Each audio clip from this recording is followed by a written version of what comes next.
Who's that? Who's Scooter? Hey, I'm fine. I send funny comedy memes to my buds, and people are playing with it all the time.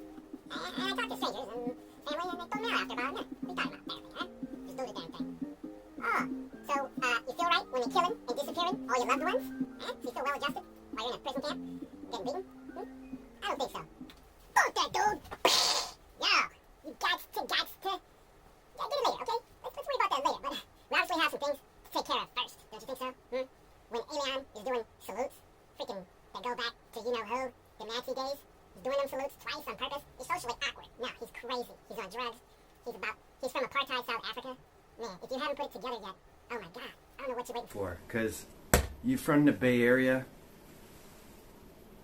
wore the classes, Jack London Square, okay? And he had his own issues, but he wrote this book. Or, you know, if you don't want to go down that route, read things like this, Confessions of the Yakuza. This dude was a doctor, interviews this guy who was one of the early Yakuza in Japan. He talks about how they used to run gambling, and then how he gets into the whole life and all that.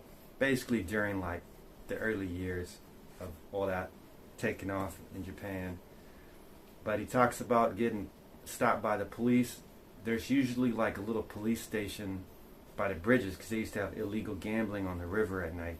So anybody walking around would get stopped and frisked, basically like, why are you out? So I mean, it just goes to show if you're a working dude and you ain't making much and like they push you into certain things. Or read stuff like this, Pimp, Iceberg Slim. I talk about it all the time.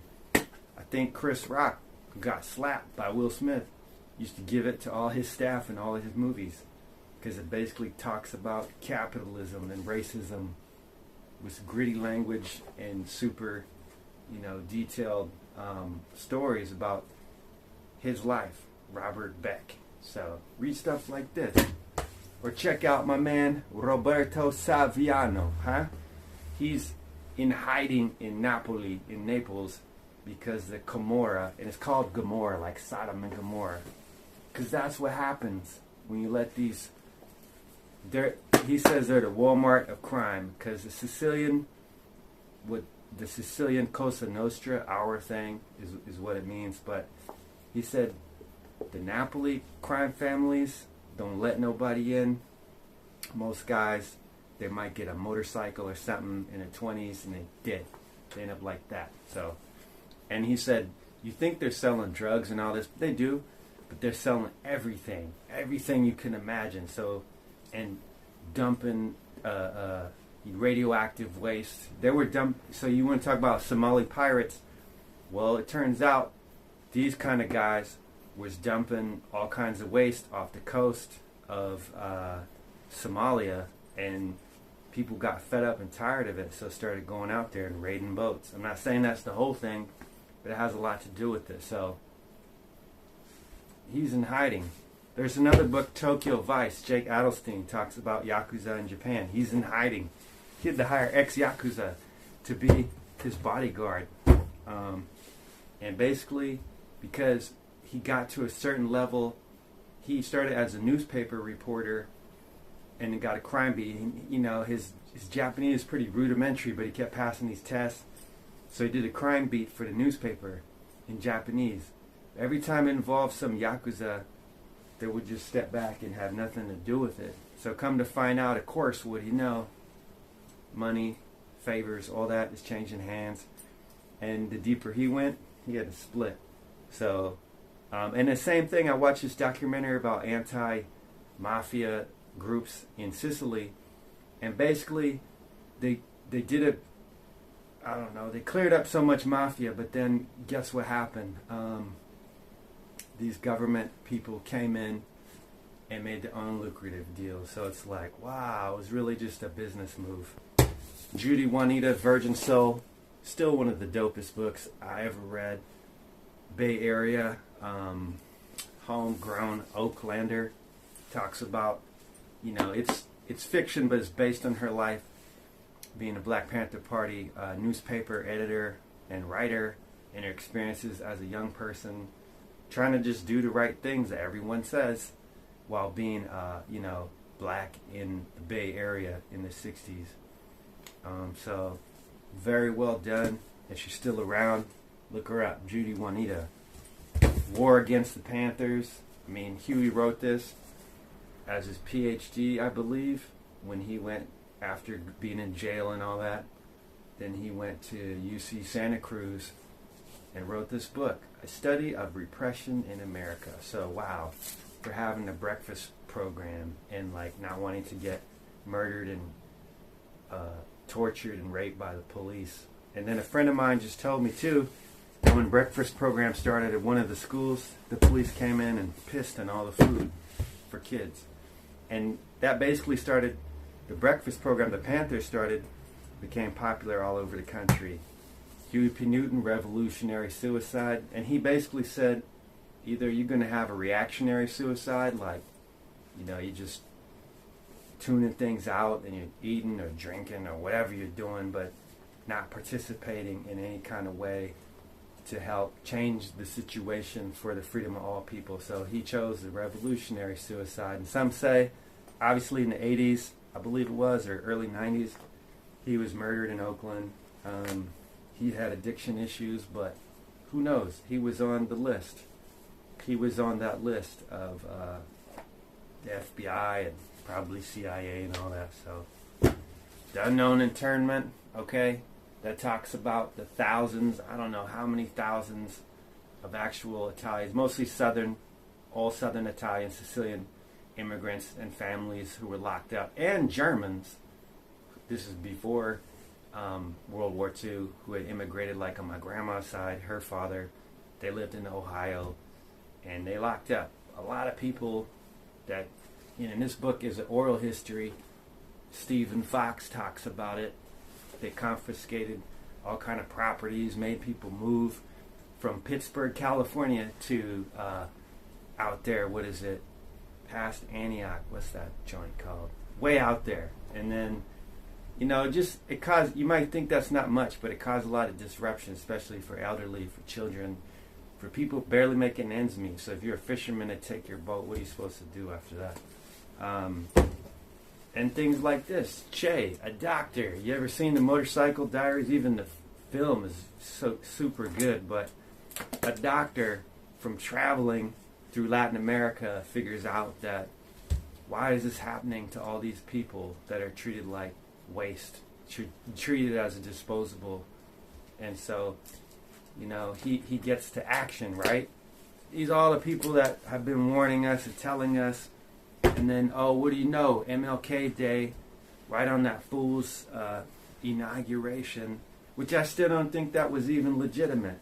Again, I was talking, you look it up, there's a guy, he's not partisan, but he's like a technical, I don't know-it-all. And he just looked at all the different things, especially in swing states, and saw that how everything leading up to the election was almost exact mirror image opposite after. So it really speaks to like what really happened, and there wasn't any real big thing for recall. Meanwhile, in 2020, right, you had this rebellion, this attempted coup, essentially, you know, and they gonna murder all these people that would have.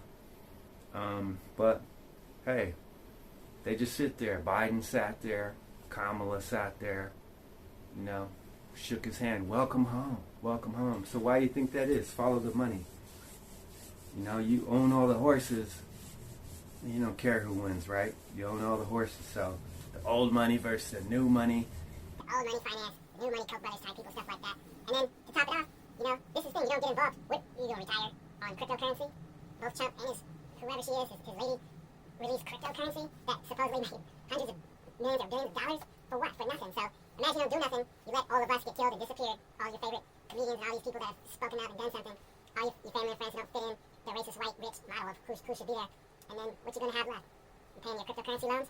When you living in a tent city or something? I don't know. If you're religious, Jesus died on the cross. If he's real. But he gave ultimate sacrifice. Supposedly for you. But so what does that mean?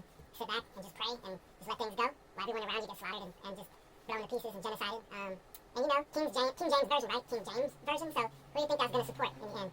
I wonder. And then that goes to any kind of religious text. I don't care who, mostly wealthy merchants or sons or husbands of wealthy, very wealthy people telling you like, hey, just pray and just be good, just pray and be good, and don't challenge the status quo. You know, not really, don't really do it. Or look what happened with Saudi Arabia and Yemen. I hardly hear about that. I taught students, a lot of students in East Oakland from Yemen who were dealing with stuff in East Oakland, and kids who had watched their cousins get murdered in front of them. And where was that money coming from, and who was doing it? Saudi Arabia is doing it, and why were they doing that? You know, connect the dots. Not even that hard to do. But we need everyone to step up. So I don't, you're a hacker, disrupt the BS, and if anything, the orange chump has shown is that he's proved it. You ain't gotta be quiet. Why? There's no reason. He did and said everything. He put it all out, showed all his cards.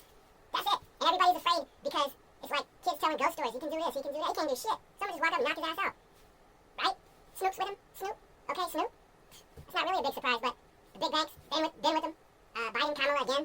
Shake his hand. You watch that inauguration, you really see. Talk about that's organized crime. Organized crime in that building. So much crime in that building. It's a wonder why it didn't burst into flames. It's insane. So what you gonna wait for? The no-knocks? People bashing it? What are people waiting for? And by the way, I just want to say, the military, the U.S. military is the most, as far as I know, and I heard and read about, the most diverse organization in the U.S. And mostly coming from straight up working class. When I was teaching at Mount, they were heavily recruiting through JROTC and all that, because kids feel like, well, that's where I can get training, I can get some kind of education skills for jobs, for college, whatever. So they're really going to have the most diverse, probably most heavily working class organization go around and deport and kill people and lock them up. And like, I don't think that's going to work. But, and look what happened in Vietnam. They start fragging, that means murdering the officers who were just sending people out to die for nothing. For land, for rubber, whatever they're trying to steal, or just to have the market in Southeast Asia. We weren't having it. The enlisted lower ranks did that. And so what do you think's going to happen? But why is it all on them? Why does it have to be all on them? What about you? What are we going to do? So the time is now. There's no other time. Anybody hiding in some fucking attics and basements, fuck that. You know, you start punching and doing whatever you can back. And the more people play defense, the easier it is. I mean, the money is worthless. It's made up. So all this cryptocurrency is speculation. Is made up. Everything they own by rule of force. By having the police and the military. Even old Elon said it. He said, well, the government's the only one that have a monopoly on violence. So what do you think they're going to do? Now they got the monopoly. What do you think they're going to do when he's saluting his hero? What do you think they're going to do? Okay? So what you waiting for? Now's the time. Fight back. PLP.org. PLP.org. Because they know. It's small, but they know they've been through fights. They've been through resistance. They got talking to people all over the world. So it's working class. It's everybody. All sizes, shapes, colors, everything. So go check it out. Get involved. There's no time to wait. Now's the time. Because if you don't do it now, you're gone. Oh, and the last thing. I want to say this too because I talked about it before. But even Elon was saying, well, he'll say it's a simulation. And they interviewed the world scientists, like a survey of different world scientists, some years back, like 10 years ago or so, and they said, is it a simulation? It's like a simulation. They said, well, we can't prove that it's not. So if it is, what the hell are you in it for anyway? What are you doing? Huh? Remember Copland? Right? So if you've seen that, Stallone's character, he wanted to be a city cop, but he stayed in New Jersey. All the crooked ass KKK cops lived there, and they're crooked as hell. Murdering people, torturing people, selling drugs, guns, everything. And like, so he found out, and he didn't say nothing, because he looked up to all them guys. And then finally he got some kind of evidence and went to the captain, who was played by De Niro, and he's like, you fucked up. You fucked up. You're too late, you stupid fuck. You fucked up. So there you go. Don't wait till it's too late. It's not too late. Get involved because your family, you know, have been through it. Whether they've been vets, whether they have been recent immigrants, or dealt with some kind of deportation bullshit, or if you're Italian Sicilian American, go look up how they went. One of the biggest, or the biggest mass lynching in New Orleans is when they hung and strung up about 11 or so Sicilian immigrants because they said they were dirty murderers. And the people who murdered the sheriff or whoever it wasn't them. So it was somebody else who wanted power. So the blame game, it doesn't ever stop. So get involved, and now's the time. Because if you don't do it, that's it. You're just sitting here with death. That's the choice we got. So do the right thing. Don't wait.